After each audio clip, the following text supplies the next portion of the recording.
ਜਦੋਂ ਮੋਦੀ ਸਾਹਿਬ ਕਹਿ ਰਹੇ ਆ ਮੈਂ ਕਿਸਾਨ ਦਾ ਪੁੱਤਰ ਹਾਂ, ਮੈਂ ਜਿਹੜੀ ਚੀਜ਼ ਕੀਤੀ ਆ ਉਹ ਪਿੱਛੇ ਨਹੀਂ ਹਟੂੰਗਾ, ਮੈਂ ਦੇਸ਼ ਹਿੱਤ 'ਚ ਕੀਤੀ ਆ। ਪਰ ਦੇਸ਼ ਹਿੱਤ ਤਾਂ ਤੁਹਾਡਾ ਲੋਕਾਂ ਨੇ ਦੇਖਣਾ ਨਾ। ਤੁਸੀਂ ਲੋਕ ਨਾ ਖੁਸ਼ ਆ, ਲੋਕ ਸੜਕਾਂ ਤੇ ਆ, ਬੀਬੀਆਂ ਭੈਣਾਂ ਕਿਸਾਨ। ਅਸੀਂ as an artist I am on the road today protesting against the new legislation. ਜੇ ਆਪਾਂ ਸਾਰੇ ਇਕੱਠੇ ਹੋ ਕੇ ਸੜਕਾਂ ਤੇ ਬੈਠੇ ਆ ਤੇ ਸਾਨੂੰ ਨਹੀਂ ਦੇਖ ਰਹੇ, ਫਿਰ ਉਹ ਕਿਸਾਨ ਦੇ ਪੁੱਤ ਜੋ ਕਹਿ ਰਹੇ ਆ ਉਹ ਵੀ ਝੂਠ ਆ, ਤੇ ਜੋ ਕਹਿ ਰਹੇ ਆ ਮੈਂ ਦੇਸ਼ ਹਿੱਤ 'ਚ ਕਰ ਰਿਹਾ ਉਹ ਵੀ ਝੂਠ ਆ। ਜਿਹੜਾ ਫਸਲਾਂ ਦਾ ਮੰਡੀਕਰਨ ਹੁੰਦਾ ਸੀ ਨਾ, ਜਦੋਂ ਮੰਡੀਆਂ 'ਚ ਅਸੀਂ ਫਸਲਾਂ ਸਿੱਟਦੇ ਸੀ ਤਾਂ ਉੱਥੋਂ ਸਾਨੂੰ ਰੈਵਨਿਊ 2-4 ਹਜ਼ਾਰ ਕਰੋੜ ਕਲੈਕਟ ਹੁੰਦਾ ਸੀ, ਜਿਹੜਾ ਰੂਰਲ ਡਿਵੈਲਪਮੈਂਟ ਤੇ ਲੱਗਦਾ ਸੀ। ਉਹ ਰੈਵਨਿਊ ਕਿੱਥੋਂ ਆਊਗਾ? ਸੂਬਿਆਂ ਦੇ ਕੋਲੇ ਪਾਵਰ ਨਹੀਂ ਰਹੀ ਵੀ ਆਪਦੇ ਅਸੀਂ ਪਾਲਿਸੀਜ਼ ਬਣਾ ਸਕੀਏ, ਆਪਦੇ ਕੋਈ ਲੈਜਿਸਲੇਸ਼ਨ ਘੜ ਸਕੀਏ ਸਟੇਟ ਦੇ, ਜਾਂ ਅਸੀਂ ਕਿਸੇ ਵੀ ਜਾਂ ਕਾਮਰਸ ਨੂੰ ਜਾਂ ਟੂਰਿਜ਼ਮ ਨੂੰ, ਹੈਲਥ ਨੂੰ, ਐਗਰੀਕਲਚਰ ਨੂੰ ਕਿਸੇ ਨੂੰ ਪ੍ਰੋਟੈਕਟ ਕਰ ਸਕੀਏ। ਸਾਡੇ ਕੋਲ ਹੈ ਹੀ ਨਹੀਂ। ਇਸੇ ਲਈ ਅਸੀਂ ਜੋ ਲੜ ਰਹੇ ਹਾਂ ਜਾਂ ਬਾਕੀ ਸੂਬੇ ਵੀ ਲੜ ਰਹੇ ਆ, ਉਹ ਖੁਦਮੁਖਤਿਆਰੀ ਲਈ ਲੜ ਰਹੇ ਆ। ਜਦੋਂ ਤੱਕ ਪਾਵਰ ਨੇ ਡੀਸੈਂਟਰਲਾਈਜ਼ ਨਹੀਂ ਹੋਣਾ, ਇਹਦੇ ਮਸਲਿਆਂ ਦੇ ਹੱਲ ਨਹੀਂ ਨਿਕਲਣੇ। ਸੋ ਧਰਨਿਆਂ ਤੇ ਮੋਰਚਿਆਂ ਤੇ ਜਿਹੜੇ ਵਿਹਲੇ ਬੰਦੇ ਆ ਉਹ ਨਹੀਂ ਬਹਿੰਦੇ, ਜਿਨ੍ਹਾਂ ਦੇ ਅੰਦਰ ਦਰਦ ਆ, ਜਿਨ੍ਹਾਂ ਦੀਆਂ ਜ਼ਮੀਰਾਂ ਜਾਗਦੀਆਂ, ਜਿਹੜੇ ਆਪਦੇ ਆਈਡੈਂਟੀਟੀ ਲਈ, ਆਪਦੀ ਹੋਂਦ ਲਈ ਲੜ ਰਹੇ ਆ, ਉਹ ਬੈਠੇ ਆ। ਇਸੇ ਕਰਕੇ ਅਸੀਂ ਕਹਿੰਦੇ ਆ ਨਾ, ਪਵਨ ਗੁਰੂ ਪਾਣੀ ਪਿਤਾ ਮਾਤਾ ਧਰਤ ਮਹੱਤ। ਅਸੀਂ ਦਰਜਾ ਕੀ ਦਿੱਤਾ ਇਸ ਧਰਤੀ ਨੂੰ? ਔਰ ਪੰਜਾਬ ਤੋਂ ਜੇ ਸਾਡੀ ਸਿਆਸਤ ਹੀ ਖੋਹ ਲਈ ਜਾਊਗੀ, ਫਿਰ ਸ਼ਹਿਰ ਕੀ ਤੇ ਪਿੰਡ ਕੀ। ਸਤਿ ਸ਼੍ਰੀ ਅਕਾਲ, ਪਬਲਿਕ ਟਾਈਮਸ ਦੇਖ ਰਹੇ ਹੋ ਤੁਸੀਂ ਤੇ ਮੈਂ ਹਾਂ ਕੁਵਰਜੋਤ ਸਿੰਘ। ਇਸ ਸਮੇਂ ਅਸੀਂ ਮੌਜੂਦ ਹਾਂ ਸ਼ੰਭੂ ਮੋਰਚੇ ਤੇ। ਸਾਡੇ ਨਾਲ ਦੀਪ ਸਿੱਧੂ ਮੌਜੂਦ ਨੇ। ਸ਼ੰਭੂ ਮੋਰਚੇ ਤੇ ਪਹਿਲੇ ਦਿਨ ਜਿਹੜੇ ਡਟੇ ਹੋਏ ਨੇ। ਜ਼ਰੂਰ ਪੈਟਰੋਲ ਪੰਪਾਂ ਤੇ ਜਾਂ ਹੋਰ ਵੀ ਪਾਸੇ ਜਿਹੜੇ ਧਰਨੇ ਲੱਗੇ, ਸ਼ਹਿਰੀ ਵੀ ਧਰਨੇ ਲੱਗੇ, ਪਰ ਸ਼ੰਭੂ ਮੋਰਚਾ ਜਿਹੜਾ ਧਰਨਾ ਉਹ ਪਹਿਲੇ ਦਿਨ ਤੋਂ ਜਿਹੜਾ ਚੱਲ ਰਿਹਾ, ਬੁਲਾਰੇ ਆ ਰਹੇ ਨੇ। ਹੁਣ ਦੀਪ ਸਿੱਧੂ ਨਾਲ ਅਸੀਂ ਗੱਲਬਾਤ ਕਰਾਂਗੇ। ਜਿੱਥੇ ਅੱਗੇ ਰਾਵਣ ਨੂੰ ਸਾੜਿਆ ਜਾਂਦਾ ਸੀ, ਅੱਜ ਵੱਖ-ਵੱਖ ਥਾਵਾਂ ਤੇ ਨਰਿੰਦਰ ਮੋਦੀ ਦੇ ਹੋ ਗਏ ਪੁਤਲਿਆਂ ਨੂੰ, ਜਾਂ ਕੈਪਟਨ ਅਮਰਿੰਦਰ ਸਿੰਘ ਜਾਂ ਪ੍ਰਕਾਸ਼ ਸਿੰਘ ਬਾਦਲ ਦੇ ਪੁਤਲਿਆਂ ਨੂੰ ਫੂਕਿਆ ਗਿਆ। ਤੁਸੀਂ ਇਸ 'ਤੇ ਕੀ ਕਹਿਣਾ ਚਾਹੋਗੇ? ਦੇਖੋ, ਇਸ ਗੱਲ ਤੋਂ ਤੁਹਾਨੂੰ ਸਮਝ ਆਉਂਦਾ ਵੀ ਰੋਸ ਕਿੰਨਾ ਲੋਕਾਂ 'ਚ ਹੈ ਨਾ, ਔਰ ਕਿਸ ਬਦੀ ਨਾਲ ਲੋਕ ਇਹਨਾਂ ਲੀਡਰਾਂ ਨੂੰ ਜਾਂ ਇਹ ਕਾਰਪੋਰੇਟ ਸੈਕਟਰ ਦੇ ਜਿਹੜੇ ਸਾਡੇ ਸਰਮੌਰ ਬੰਦੇ ਆ ਉਹਨਾਂ ਨੂੰ ਕੰਪੇਅਰ ਕਰ ਰਹੇ ਆ। ਮਾਨਸਿਕਤਾ ਜਾਂ ਲੋਕਾਂ ਦੇ ਅਹਿਸਾਸ ਕਿੱਥੋਂ ਤੱਕ ਚਲੇ ਗਏ ਆ, ਕਿਉਂਕਿ ਲੋਕਾਂ ਦੇ ਦਿਲ ਵਲੂੰਧਰੇ ਗਏ ਆ, ਲੋਕ ਦੁਖੀ ਆ। ਅੱਜ ਜੇ ਅਸੀਂ ਪੰਜਾਬ ਦੀ ਗੱਲ ਕਰਦੇ ਆ ਨਾ, ਪੰਜਾਬ ਆਪਦੀ ਹੋਂਦ ਦੀ ਲੜਾਈ ਲੜ ਰਿਹਾ, ਪੰਜਾਬ ਕਿਸਾਨੀ ਦੀ ਲੜਾਈ ਇਕੱਲੀ ਨਹੀਂ ਲੜ ਰਿਹਾ। ਇਹ ਗੱਲ ਸ਼ਹਿਰ 'ਚ ਰਹਿਣ ਵਾਲੇ ਸਾਡੇ ਜਿਹੜੇ ਸਿਟੀਜ਼ਨਸ ਆ, ਜਾਂ ਇਹ ਗੱਲ ਪਿੰਡ 'ਚ ਰਹਿਣ ਵਾਲੇ ਜਿਹੜੇ ਸਾਡੇ ਬੰਦੇ ਆ, ਉਹਨਾਂ ਨੂੰ ਸਮਝ ਆਉਣੀ ਚਾਹੀਦੀ ਆ। ਸਾਡੀ ਜ਼ਮੀਨ ਨਾਲ ਸਾਡਾ ਸੱਭਿਆਚਾਰ, ਸਾਡਾ ਫਲਸਫਾ, ਸਾਡਾ ਇਤਿਹਾਸ, ਸਾਡੀ ਬੋਲੀ ਤੇ ਸਾਡੀ ਆਈਡੈਂਟੀਟੀ ਜੁੜੀ ਹੁੰਦੀ ਆ। ਫਿਰ ਪੰਜਾਬ ਦੀ ਜੇ ਅਸੀਂ ਕਹੀਏ ਸਾਰੀ ਪੋਲੀਟੀਕਲ ਜਿਹੜਾ ਇੱਕ ਸਿਆਸਤ ਆ ਸਾਡੀ, ਉਹ ਵੀ ਧਰਤੀ ਨਾਲ ਜੁੜੀ ਆ। ਜੇ ਕਾਰਪੋਰੇਟਾਈਜੇਸ਼ਨ ਹੋ ਜਾਊਗਾ ਐਗਰੀਕਲਚਰ ਫੀਲਡ ਦਾ, ਤਾਂ ਸਭ ਕੁਝ ਸਾਡੇ ਤੋਂ ਇਹ ਨਿਕਲ ਜੂਗਾ।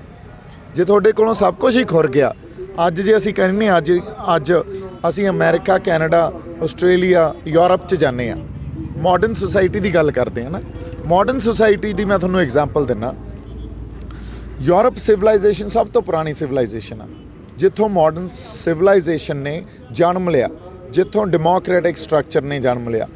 ਯੂਰਪ ਸਿਵਲਾਈਜੇਸ਼ਨ ਵੀ ਅੱਜ ਇਹ ਗੱਲ ਸਮਝਦੀ ਆ, ਖੁਦ ਮੁਖਤਿਆਰੀ ਨੂੰ ਅਹਿਮੀਅਤ ਦਿੰਦੇ ਆ ਵੀ ਡਿਵੈਲਪਮੈਂਟ ਆ ਜਿਹੜੀ ਉਹ ਲੋਕਲਾਈਜ਼ ਹੋਣੀ ਚਾਹੀਦੀ ਆ, ਉਹ ਸੈਂਟਰਲਾਈਜ਼ ਨਹੀਂ ਹੋਣੀ ਚਾਹੀਦੀ। ਇਸੇ ਤਰ੍ਹਾਂ ਸਵਿਟਜ਼ਰਲੈਂਡ ਦੀ ਐਗਜ਼ਾਮਪਲ ਮੈਂ ਤੁਹਾਨੂੰ ਦਿੰਦਾ। ਉਹਨਾਂ ਦਾ ਮੋਟੋ ਹੀ, ਸਰਕਾਰ ਦਾ ਮੋਟੋ ਆ ਸਮਾਲ ਇਜ਼ ਬਿਊਟੀਫੁਲ। ਉੱਥੇ ਕੋਈ ਵੀ 100 ਬੰਦੇ 150 ਬੰਦੇ ਉੱਠ ਕੇ ਖੜੇ ਹੋ ਜਾਂਦੇ ਆ, ਕਹਿੰਦੇ ਜੀ ਸਾਨੂੰ ਵੱਖ ਡਿਕਲੇਅਰ ਕਰੋ ਤੁਸੀਂ, ਅਸੀਂ ਵੱਖਰੇ ਆ। ਉਹ ਕਹਿ ਦਿੰਦੇ ਲੈ ਲਓ ਤੁਸੀਂ। 22 ਕੈਂਟੋਜ਼ ਆ ਸਵਿਟਜ਼ਰਲੈਂਡ 'ਚ। ਕਿੱਡੇ ਛੋਟੇ ਛੋਟੇ ਮੁਲਕ ਆ ਯੂਰਪ ਦੇ। ਜੇ ਯੂਨੀਅਨ ਆਫ ਇੰਡੀਆ, ਜਿਹੜਾ ਇੱਕ ਯੂਨੀਅਨ ਆਫ ਇੰਡੀਆ ਨੂੰ ਆਪਾਂ ਗੱਲ ਕਰਦੇ ਹਾਂ, ਇਸ ਦੇਸ਼ ਦੀ ਗੱਲ ਕਰਦੇ ਹਾਂ, ਜਦੋਂ ਤੱਕ ਸਰਕਾਰਾਂ ਇਹ ਨਹੀਂ ਸਮਝਣਗੀਆਂ ਵੀ ਹਰ ਖਿੱਤੇ ਦੀ ਜਾਂ ਹਰ ਸਟੇਟ ਦੀ ਆਪਦੀ ਇੱਕ ਵਿਲੱਖਣਤਾ, ਹਰ ਸਟੇਟ 'ਚ ਜਿਹੜਾ ਮਲਟੀਕਲਚਰਲਿਜ਼ਮ ਆ ਉਹਨੂੰ ਪ੍ਰੀਜ਼ਰਵ ਕਰਨਾ ਚਾਹੀਦਾ, ਔਰ ਉਸ ਮਲਟੀਕਲਚਰਲਿਜ਼ਮ ਦੇ ਅੰਦਰ ਹੀ ਉਹਨਾਂ ਦੀ ਬੋਲੀ, ਉਹਨਾਂ ਦਾ ਇਤਿਹਾਸ, ਉਹਨਾਂ ਦੀ ਰਹਿਣੀ ਸਹਿਣੀ ਵਿਰਾਸਤ, ਉਹਨਾਂ ਦਾ ਫਲਸਫਾ ਸਭ ਕੁਝ ਉਸ ਮਲਟੀਕਲਚਰਲਿਜ਼ਮ ਦੇ ਅੰਡਰ ਆਉਂਦਾ। ਜਦੋਂ ਤੱਕ ਉਹਨੂੰ ਮਾਣ ਸਨਮਾਨ ਨਹੀਂ ਦੇਣਗੀਆਂ, ਉਹਨੂੰ ਐਕਨੋਲੇਜ ਨਹੀਂ ਕਰਨਗੀਆਂ, ਉਦੋਂ ਤੱਕ ਇਹ ਕਾਲੇ ਕਾਨੂੰਨ ਬਣਦੇ ਰਹਿਣਗੇ। ਇਹ ਅੱਜ ਜੇ ਪੰਜਾਬ ਲੜਾਈ ਲੜ ਰਿਹਾ ਨਾ, ਤਾਂ ਪੰਜਾਬ ਉਹ ਸਾਰੇ ਮਲਟੀਕਲਚਰਲਿਜ਼ਮ ਨੂੰ ਬਚਾਉਣ ਦੀ ਲੜਾਈ ਲੜ ਰਿਹਾ, ਜਿਹਨੂੰ ਤੁਸੀਂ ਇਹ ਦੇਖ ਲਓ, ਕੈਨੇਡਾ ਕੋਈ ਵੱਖਰਾ ਮੁਲਕ ਥੋੜ੍ਹੀ ਹੈ, ਇੱਕ ਮੁਲਕ ਸਾਰਾ ਇੱਕੋ ਹੀ ਆ ਨਾ, ਪਰ ਕੈਨੇਡਾ ਦੇ ਅੰਦਰ ਜਿੰਨੇ ਸਟੇਟ ਆ ਉਹਨਾਂ ਦੇ ਝੰਡੇ ਵੀ ਵੱਖਰੇ ਵੱਖਰੇ ਆ। ਸੋਚੋ ਕਿੰਨਾ ਉਹਨਾਂ ਨੇ ਇਹ ਗੱਲ ਸਮਝ ਲਈ, ਵੈਸਟ ਨੇ ਇਹ ਗੱਲ ਸਮਝ ਲਈ ਵੀ multiculturalism is very very important. They don't want to create homogeneous society. ਇੱਕ ਤਰ੍ਹਾਂ ਦਾ ਸਮਾਜ ਨਹੀਂ ਸਿਰਜ ਰਹੇ ਉਹ। ਸਟੇਟ ਆਪਣਾ US United state of America 'ਚ ਜਿਹੜੇ ਉਹਨਾਂ ਦੇ ਸਟੇਟਸ ਆ ਨਾ, ਉਹਨਾਂ 'ਚ ਵੱਖਰੇ ਵੱਖਰੇ ਕਾਨੂੰਨ ਆ। ਦੇਖੋ ਤੁਸੀਂ ਕਿੱਥੋਂ ਤੱਕ ਹੱਕ ਮਿਲੇ ਹੋਏ ਆ। ਅੱਜ ਜੇ ਪੰਜਾਬ ਕਹਿੰਦਾ ਸਾਨੂੰ ਸਾਡੇ ਫੈਸਲੇ ਕਰਨ ਦੇ ਹੱਕ ਮਿਲਣੇ ਚਾਹੀਦੇ ਆ, ਤਾਂ ਪੰਜਾਬ ਇਹ ਨਹੀਂ ਕਹਿੰਦਾ ਇਕੱਲੇ ਪੰਜਾਬ ਨੂੰ ਦਿਓ। ਪੰਜਾਬ ਕਹਿੰਦਾ ਤੁਸੀਂ ਮਹਾਰਾਸ਼ਟਰ ਨੂੰ ਵੀ ਦੇ ਦਿਓ, ਤੁਸੀਂ ਹਰਿਆਣੇ ਨੂੰ ਵੀ ਦੇ ਦਿਓ, ਤੁਸੀਂ ਗੁਜਰਾਤ ਨੂੰ ਵੀ ਦੇ ਦਿਓ, ਤੁਸੀਂ ਤਾਮਿਲਨਾਡੂ ਨੂੰ ਵੀ ਦੇ ਦਿਓ, ਬੰਗਾਲ ਨੂੰ ਵੀ ਦੇ ਦਿਓ। ਮੰਗੀ ਵੀ ਜਾਂਦੇ ਆ। ਸੋ ਜਿਹੜਾ ਸੰਘਰਸ਼ ਆਪਾਂ ਲੜ ਰਹੇ ਆ, ਪੰਜਾਬ ਦਾ ਮਲਟੀਕਲਚਰਲਿਜ਼ਮ ਆ, ਜਿਹੜਾ ਬਹੁ ਕੌਮੀਅਤ ਆ ਜਾਂ ਵੰਨ ਸਵੰਨਤਾ ਸਾਡੀ, ਉਹਨੂੰ ਬਚਾਉਣ ਦੀ ਕੋਸ਼ਿਸ਼ ਕਰ ਰਹੇ ਆ, ਉਹਨੂੰ ਬਚਾਉਣ ਖਾਤਰ ਲੜ ਰਹੇ ਆ। ਇਸ ਕਰਕੇ ਇਹ ਸੰਘਰਸ਼ ਇਕੱਲੇ ਕਿਸਾਨਾਂ ਦਾ ਨਹੀਂ ਆ। I think everyone staying in Punjab should come and take part in it. Deep Sidhu ji, ਜਿਹੜਾ ਗੱਲ ਹੈ, ਪੰਜਾਬ ਸਰਕਾਰ ਨੇ ਬਿੱਲ ਇਸ ਦੇ ਜਿਹੜਾ ਹੈ ਪੈਰਲਲ ਪਾਸ ਕਰਤਾ। ਵਿਧਾਨ ਸਭਾ 'ਚ ਸਪੈਸ਼ਲ ਇਜਲਾਸ ਬੁਲਾਇਆ ਗਿਆ। ਤੁਸੀਂ ਉਸ ਬਿੱਲ ਬਾਰੇ ਕੀ ਕਹੋਗੇ ਵੀ ਉਹ ਬਿੱਲ ਹੈ ਕਿ ਇਹਦੇ ਜਿਹੜੇ ਹੈ ਜਿਹੜੀ ਸਭ ਕੁਝ ਪਾਸ ਕੀਤਾ ਗਿਆ, ਇਹਨੂੰ ਘਟਾ ਸਕਦਾ ਹੈ, ਇਹਨੂੰ ਰੋਕ ਸਕਦਾ ਹੈ, ਜਿਹੜੀ ਇਹਦੀ ਖਾਮੀਆਂ ਨੇ ਉਹਨੂੰ ਘਟਾ ਸਕਦਾ ਹੈ? ਨਹੀਂ ਜੀ, ਇਹ ਨਹੀਂ ਹੋ ਸਕਦਾ। ਰੀਜ਼ਨ ਇਹਦਾ ਸਾਡੇ ਸਾਹਮਣੇ ਪਿਆ। ਜਿਹੜੀ MSP ਹੈ ਨਾ, ਉਹ ਸੈਂਟਰ ਨੇ ਦੇਣੀ ਆ। ਸੈਂਟਰ ਨੇ ਉਹ ਇੱਕ ਸਹੂਲਤ ਦਿੱਤੀ ਸੀ ਕਿਸਾਨਾਂ ਨੂੰ। ਹੁਣ MSP ਦਾ ਲਾਅ ਜੇ ਅੱਜ ਸਟੇਟਸ ਗਵਰਨਮੈਂਟ ਬਣਾ ਰਹੀ ਆ, ਤਾਂ ਸੈਂਟਰ ਨੇ ਉਹ ਜਿਹੜੇ ਲਾਜ਼ ਘੜੇ ਆ ਜਾਂ ਉਹ ਲੈਜਿਸਲੇਸ਼ਨ ਜਿਹੜੀਆਂ ਬਣਾਈਆਂ, ਇਨੈਕਟ ਕੀਤੀਆਂ, ਉਹ ਟ੍ਰੇਡ ਐਂਡ ਕਾਮਰਸ 'ਚੋਂ ਬਣਾਈਆਂ, ਜਿਹੜਾ ਸੈਂਟਰ ਦਾ ਅਧਿਕਾਰ ਆ ਕਨਸਟੀਟਿਊਸ਼ਨ 'ਚ। ਜੇ ਸਟੇਟ ਟ੍ਰੇਡ ਐਂਡ ਕਾਮਰਸ ਦੇ ਉੱਤੇ ਕੋਈ ਲਾਅ ਬਣਾਉਂਦਾ, ਤਾਂ ਸਟੇਟ ਕੋਲੇ ਪਹਿਲਾਂ ਤਾਂ ਅਧਿਕਾਰ ਹੀ ਨਹੀਂ ਆ। ਜੇ ਉਹਦੀ ਕਨਸਟੀਟਿਊਸ਼ਨਲ ਵੈਲਿਡਿਟੀ ਜਦੋਂ ਚੈਲੰਜ ਹੋਊਗੀ ਸੁਪਰੀਮ ਕੋਰਟ 'ਚ, ਤਾਂ ਉਹਨਾਂ ਨੇ ਸਟੇ ਹੋ ਜਾਣਾ। Supreme court might keep it in abeyance, ਹੈ ਨਾ, ਉਹਨੂੰ ਸਸਪੈਂਡ ਕਰ ਦਈਏ ਆਪਾਂ ਸਰਲਤਾ 'ਚ ਜਾਂ ਸਰਲ ਭਾਸ਼ਾ 'ਚ ਗੱਲ ਕਰੀਏ। ਅਗਲੀ ਗੱਲ, ਜਿਹੜਾ ਫਸਲਾਂ ਦਾ ਮੰਡੀਕਰਨ ਹੁੰਦਾ ਸੀ ਨਾ, ਜਦੋਂ ਮੰਡੀਆਂ 'ਚ ਅਸੀਂ ਫਸਲਾਂ ਸਿੱਟਦੇ ਸੀ, ਤਾਂ ਉੱਥੋਂ ਸਾਨੂੰ ਰੈਵਨਿਊ 2-4 ਹਜ਼ਾਰ ਕਰੋੜ ਕਲੈਕਟ ਹੁੰਦਾ ਸੀ, ਜਿਹੜਾ ਰੂਰਲ ਡਿਵੈਲਪਮੈਂਟ 'ਤੇ ਲੱਗਦਾ ਸੀ। ਉਹ ਰੈਵਨਿਊ ਕਿੱਥੋਂ ਆਊਗਾ?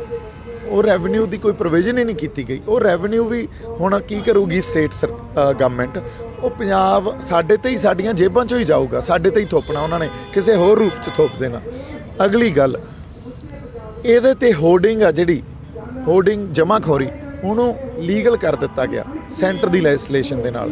ਪੰਜਾਬ ਸਰਕਾਰ ਨੇ ਉਸ ਹੋਰਡਿੰਗ ਦੇ ਬਾਰੇ ਜਿਹੜੀ ਗੱਲ ਕੀਤੀ ਆ, ਤੁਸੀਂ ਉਹ ਦੇਖੋ, ਉਹਦੇ 'ਚ ਕੋਈ ਰੈਲੇਵੈਂਸੀ ਨਹੀਂ ਰਹੀ। ਹੋਰਡਿੰਗ ਹਜੇ ਵੀ ਲੀਗਲਾਈਜ਼ ਹੋ ਜੂਗੀ।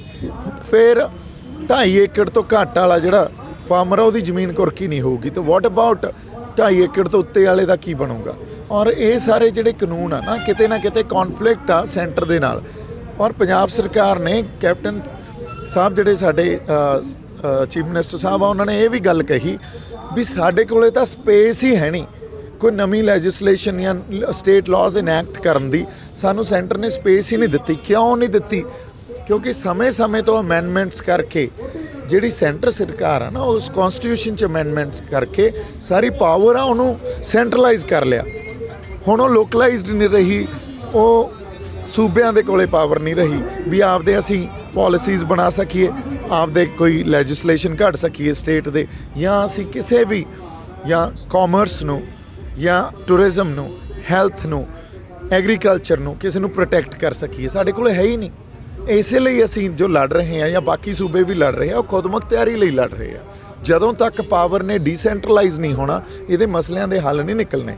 ਦੀਪ ਸਿੱਧੂ, ਇੱਕ ਗੱਲ ਹੋਰ ਆਉਂਦੀ ਹੈ ਵੀ ਨਰਿੰਦਰ ਮੋਦੀ ਹੋ ਗਏ, ਸਿੱਧਾ ਸਟੇਜ ਤੇ ਜਾ ਕੇ ਕਹਿੰਦੇ ਨੇ ਵੀ ਮੈਂ ਬਿੱਲ ਵਾਪਸ ਨਹੀਂ ਲੈਣਾ, ਮੈਂ ਆਪ ਕਿਸਾਨ ਦਾ ਪੁੱਤ ਹਾਂ, ਮੈਂ ਕਿਸਾਨ ਦਾ ਕਦੇ ਬੁਰਾ ਨਹੀਂ ਚਾਹਾਂਗਾ, ਬੁਰਾ ਨਹੀਂ ਕਰਾਂਗਾ। ਲੋਕਾਂ ਨੂੰ ਵਰਗਲਾਇਆ ਜਾ ਰਿਹਾ। ਨਹੀਂ, ਗੱਲ ਦੇਖੋ ਤੁਸੀਂ, ਇਹ ਗੱਲਾਂ ਤਾਂ ਸਰਕਾਰ ਦੀਆਂ ਜਿਹੜੀਆਂ ਸਟੇਟਮੈਂਟਸ ਆ, ਇਹਨਾਂ 'ਚ ਉਹਨਾਂ ਦੀ ਮਾਨਸਿਕਤਾ ਦਿਖਦੀ ਆ। ਜਦੋਂ ਉਹ ਦੇਸ਼ ਨੂੰ ਕਿਵੇਂ ਸਮਝਦੇ ਆ, ਇਹ ਗੱਲ ਸਮਝੀਏ ਆਪਾਂ। ਦੇਸ਼ ਇੱਕ ਕਿਸੇ ਸਰਹੱਦ ਦੇ ਅੰਦਰ ਭੂਗੋਲਿਕ ਖਿੱਤਾ ਹੁੰਦਾ, ਫਿਰ ਤਾਂ ਗੁਰੂ ਨਾਨਕ ਸਾਹਿਬ ਨੇ ਕਿਹਾ ਸੀ ਮਾਤਾ ਧਰਤ ਮਹੱਤ। ਜੇ ਮਾਤਾ ਕੱਲੀ ਇੱਕ ਹੱਦਾਂ ਦੇ ਅੰਦਰ ਦਾ ਖਿੱਤਾ ਹੋਈ ਤਾਂ ਬਾਕੀ ਜਿਹੜੀ ਉਹਨੂੰ ਮਾਤਾ ਨਹੀਂ ਕਹਾਂਗੇ ਧਰਤੀ ਨੂੰ ਆਪਾਂ, ਜਾਂ ਬਾਕੀ ਧਰਤੀ ਉਸ ਪਵਿੱਤਰਤਾ ਨਾਲ ਜਿਵੇਂ ਸੰਬੋਧਨ ਕੀਤਾ ਗਿਆ ਉਵੇਂ ਪਵਿੱਤਰ ਨਹੀਂ ਰਹੂਗੀ। ਸੋ ਧਰਤੀ ਨੂੰ ਜਦੋਂ ਮਾਤਾ ਕਿਹਾ ਗਿਆ ਤਾਂ ਸਾਰੀ ਧਰਤੀ ਨੂੰ ਹੀ ਕਿਹਾ ਗਿਆ। ਤਾਂ ਇਸ ਕਰਕੇ ਦੇਸ਼ ਸਰਹੱਦਾਂ ਦੇ ਅੰਦਰ ਭੂਗੋਲਿਕ ਖਿੱਤਾ ਨਹੀਂ ਹੁੰਦਾ, ਦੇਸ਼ ਲੋਕ ਹੁੰਦੇ ਆ। ਲੋਕ ਪਵਿੱਤਰ ਹੋਣ ਤਾਂ ਧਰਤੀ ਪਵਿੱਤਰ ਆ, ਲੋਕ ਅਪਵਿੱਤਰ ਹੋਣ ਤਾਂ ਧਰਤੀ ਅਪਵਿੱਤਰ ਹੋ ਜਾਂਦੀ ਆ। ਹੁਣ ਜਦੋਂ ਮੋਦੀ ਸਾਹਿਬ ਕਹਿ ਰਹੇ ਆ ਮੈਂ ਕਿਸਾਨ ਦਾ ਪੁੱਤਰ ਹਾਂ, ਮੈਂ ਜਿਹੜੀ ਚੀਜ਼ ਕੀਤੀ ਆ ਉਹ ਪਿੱਛੇ ਨਹੀਂ ਹਟੂੰਗਾ, ਮੈਂ ਦੇਸ਼ ਹਿੱਤ 'ਚ ਕੀਤੀ ਆ, ਪਰ ਦੇਸ਼ ਹਿੱਤ ਤਾਂ ਤੁਹਾਡਾ ਲੋਕਾਂ ਨੇ ਦੇਖਣਾ ਨਾ। ਤੁਸੀਂ ਲੋਕ ਨਾ ਖੁਸ਼ ਆ, ਲੋਕ ਸੜਕਾਂ ਤੇ ਆ, ਬੀਬੀਆਂ ਭੈਣਾਂ ਕਿਸਾਨ। ਅਸੀਂ as an artist I am on the road today protesting against the new legislation. ਜੇ ਆਪਾਂ ਸਾਰੇ ਇਕੱਠੇ ਹੋ ਕੇ ਸੜਕਾਂ ਤੇ ਬੈਠੇ ਆ ਤੇ ਸਾਨੂੰ ਨਹੀਂ ਦੇਖ ਰਹੇ, ਫਿਰ ਉਹ ਕਿਸਾਨ ਦੇ ਪੁੱਤ ਜੋ ਕਹਿ ਰਹੇ ਆ ਉਹ ਵੀ ਝੂਠ ਆ, ਤੇ ਜੋ ਕਹਿ ਰਹੇ ਆ ਮੈਂ ਦੇਸ਼ ਹਿੱਤ 'ਚ ਕਰ ਰਿਹਾ ਉਹ ਵੀ ਝੂਠ ਆ। ਇਹ ਤਾਂ ਝੂਠ ਦਾ ਪਲੰਦਾ, ਹੋਰ ਕੁਝ ਵੀ ਨਹੀਂ ਆ। ਸਾਨੂੰ ਭਟਕਾਉਣ ਦੀ ਜਾਂ ਸਾਡੀ ਮਾਨਸਿਕਤਾ ਨੂੰ ਕਿਸੇ ਹੋਰ ਪਾਸੇ ਲਾਉਣ ਲਈ ਇਹ ਸਾਰੀਆਂ ਸਟੇਟਮੈਂਟਸ ਆਉਂਦੀਆਂ। ਦੀਪ ਸਿੱਧੂ, ਪਿੰਡਾਂ ਦੇ ਵਸਨੀਕ ਅੱਗੇ ਆ ਰਹੇ ਆ। ਪਹਿਲਾਂ ਆਉਂਦਾ ਸੀ ਮੋਰਚਿਆਂ ਦੇ ਬਜ਼ੁਰਗ ਦਿਖਦੇ ਸੀ, ਨੌਜਵਾਨ ਨਹੀਂ ਦਿਖਦੇ। ਇਹ ਨੌਜਵਾਨਾਂ ਤੇ ਕੁੜੀਆਂ ਵੀ ਅੱਗੇ ਆਈਆਂ, ਨੌਜਵਾਨ ਵੀ ਅੱਗੇ ਆਏ। ਜਿਹੜਾ ਨੌਜਵਾਨਾਂ ਨੂੰ ਨਸ਼ੇੜੀ ਕਹਿ ਕੇ ਕਿਹਾ ਜਾਂਦਾ ਸੀ, ਬਦਨਾਮ ਕੀਤਾ ਜਾਂਦਾ ਸੀ, ਉਹ ਵੀ ਜਿਹੜੇ ਆ ਅੱਗੇ ਆਏ। ਉਹਨਾਂ ਨੇ ਸਾਬਤ ਕਰਤਾ ਵੀ ਅਸੀਂ ਨਸ਼ੇੜੀ ਨਹੀਂ ਹੈਗੇ।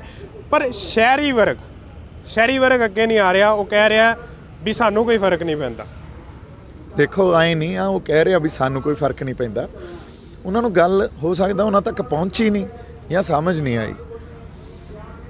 ਜਿਹੜਾ ਬੰਦਾ ਆਪਦੇ ਆਪ ਨੂੰ ਪੰਜਾਬੀ ਕਹਿੰਦਾ ਉਹਨੂੰ ਫਰਕ ਪਊਗਾ, ਉਹਨਾਂ ਨੂੰ ਇਹ ਗੱਲ ਸਮਝ ਨਹੀਂ ਪਊਗੀ।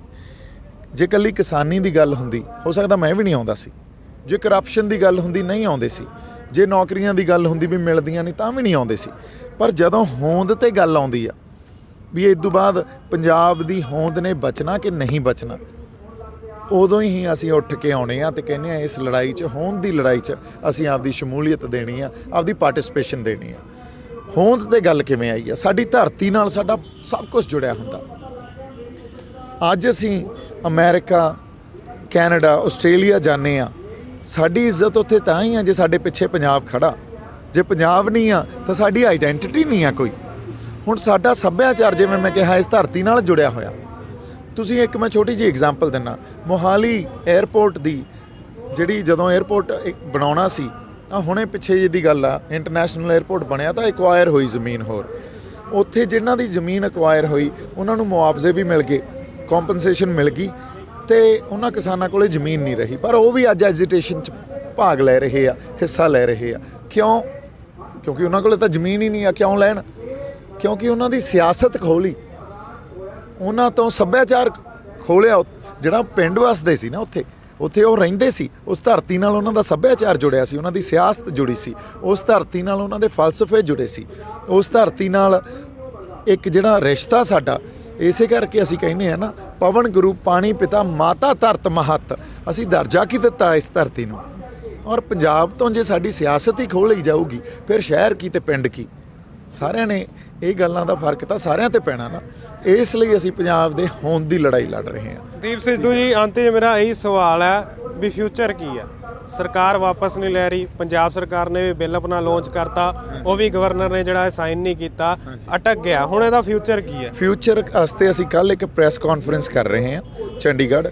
ਉਹਦੇ 'ਚ ਤੁਹਾਡੇ ਨਾਲ ਸਾਰੀਆਂ ਫਿਊਚਰ ਦੀਆਂ ਜਿਹੜੀਆਂ ਗੱਲਾਂ ਉਹ ਤੁਹਾਡੇ ਨਾਲ ਸਾਂਝੀਆਂ ਕਰਾਂਗੇ। ਚਾਹੇ ਸਾਡੇ ਸ਼ਹਿਰਾਂ 'ਚ ਰਹਿਣ ਵਾਲੇ ਬੰਦੇ ਆ ਉਹਨਾਂ ਨਾਲ ਸਾਂਝੀਆਂ ਕਰਾਂਗੇ, ਪਿੰਡਾਂ 'ਚ ਰਹਿਣ ਵਾਲੇ ਬੰਦੇ ਉਹਨਾਂ ਨਾਲ ਸਾਂਝੀਆਂ ਕਰਾਂਗੇ, ਕਿਉਂਕਿ ਫਿਊਚਰ ਵੀ ਅਸੀਂ ਆਪਸ 'ਚ ਰਲ ਮਿਲ ਕੇ ਹੀ ਕੱਢਣਾ। ਇਹ ਲੋਕਾਂ ਦੀ ਲੜਾਈ ਆ। ਇਸ ਕਰਕੇ ਸ਼ਹਿਰਾਂ ਵਾਲਿਆਂ ਨੂੰ ਵੀ ਮੇਰੀ ਜਿਹੜਾ ਅਰਬਨ ਸੁਸਾਇਟੀ ਆ ਉਹਨਾਂ ਨੂੰ ਮੈਂ ਆਮ ਰਿਕੁਐਸਟਿੰਗ ਦੈਮ ਦੈਟ ਇਹਦੇ 'ਚ ਆਓ, ਪਾਰਟਿਸਿਪੇਟ ਇਨ ਦਿਸ ਐਜੀਟੇਸ਼ਨ ਵੀ। ਔਰ ਬੜੀ ਪੀਸਫੁਲ ਐਜੀਟੇਸ਼ਨ ਆ। ਦੇਖੋ ਕਿਸ ਲੈਵਲ ਤੇ ਜਾ ਕੇ ਲੋਕਾਂ ਨੇ ਗੱਲ ਸਮਝੀ ਵੀ ਅਸੀਂ ਵਾਇਲੈਂਸ ਵੱਲ ਨਹੀਂ ਜਾਣਾ, ਸਾਨੂੰ ਵਾਇਲੈਂਸ ਵੱਲ ਧੱਕਿਆ ਜਾਊਗਾ, ਸਰਕਾਰਾਂ ਧੱਕਣਗੀਆਂ, ਅਸੀਂ ਉੱਧਰ ਨੂੰ ਨਹੀਂ ਤੁਰਨਾ। ਅਵੇਅਰਨੈਸ ਦੇਖੋ ਬਾਕਮਾਲ ਆ। ਹਜੇ ਤੱਕ ਐਡੇ ਲੰਬੇ ਸੰਘਰਸ਼ ਇੱਕ ਵੀ ਤੁਹਾਨੂੰ ਕਿਤੇ ਕੋਈ ਇਹੋ ਜਿਹਾ ਕੋਈ ਘਟਨਾ ਦਿਖੀ ਜਿੱਥੇ ਵਾਇਲੈਂਸ ਹੋਈ ਹੋਵੇ ਜਾਂ ਕਿਸੇ ਪਬਲਿਕ ਪ੍ਰਾਪਰਟੀ ਨੂੰ ਅਸੀਂ ਨੁਕਸਾਨ ਪਹੁੰਚਾਇਆ ਹੋਵੇ। ਸੋ ਧਰਨਿਆਂ ਤੇ ਮੋਰਚਿਆਂ ਤੇ ਜਿਹੜੇ ਵਿਹਲੇ ਬੰਦੇ ਆ ਉਹ ਨਹੀਂ ਬਹਿੰਦੇ, ਜਿਨ੍ਹਾਂ ਦੇ ਅੰਦਰ ਦਰਦ ਆ, ਜਿਨ੍ਹਾਂ ਦੀਆਂ ਜ਼ਮੀਰਾਂ ਜਾਗਦੀਆਂ, ਜਿਹੜੇ ਆਪਦੇ ਆਈਡੈਂਟੀਟੀ ਲਈ ਆਪਦੀ ਹੋਂਦ ਲਈ ਲੜ ਰਹੇ ਆ, ਉਹ ਬੈਠੇ ਆ। ਸੋ ਇਸ ਕਰਕੇ ਮੈਂ ਉਹਨਾਂ ਨੂੰ ਇਹ ਕਹੂੰਗਾ, ਆਓ ਸਾਡੇ ਨਾਲ ਬੈਠੋ, ਆਪਾਂ ਬ੍ਰੇਨਸਟਾਰਮ ਕਰਦੇ ਹਾਂ। ਬ੍ਰੇਨਸਟਾਰਮ ਕਰਕੇ ਤੁਸੀਂ ਸਮਝੋ, ਸਾਨੂੰ ਸਮਝਾਓ, then let's take it forward. ਧੰਨਵਾਦ ਜੀ ਤੁਹਾਡਾ। Thank you so much. So ਇਹ ਸਨ ਸਾਡੇ ਨਾਲ ਦੀਪ ਸਿੰਘ ਤੇ ਅਸੀਂ ਇਹਨਾਂ ਨਾਲ ਗੱਲਬਾਤ ਕਰਕੇ ਹਟੇ ਹਾਂ। ਸੋ ਇਹ ਸੀ ਕਿ ਅੱਜ ਦੀ ਖਬਰ। ਵਧੇਰੀ ਖਬਰਾਂ ਲਈ ਜੁੜੇ ਰਹੋ ਪਬਲਿਕ ਟਾਈਮਸ ਦੇ ਨਾਲ। ਕੁਵਰਜੋਤ ਸਿੰਘ ਦੀ ਰਿਪੋਰਟ। ਵਧੇਰੇ ਜਾਣਕਾਰੀ ਲਈ ਸਬਸਕ੍ਰਾਈਬ ਕਰੋ ਸਾਡਾ YouTube ਚੈਨਲ ਪਬਲਿਕ ਟਾਈਮਸ ਅਤੇ ਨੋਟੀਫਿਕੇਸ਼ਨ ਲਈ ਬੈਲ ਆਈਕਨ ਤੇ ਕਲਿੱਕ ਕਰਨਾ ਨਾ ਭੁੱਲੋ।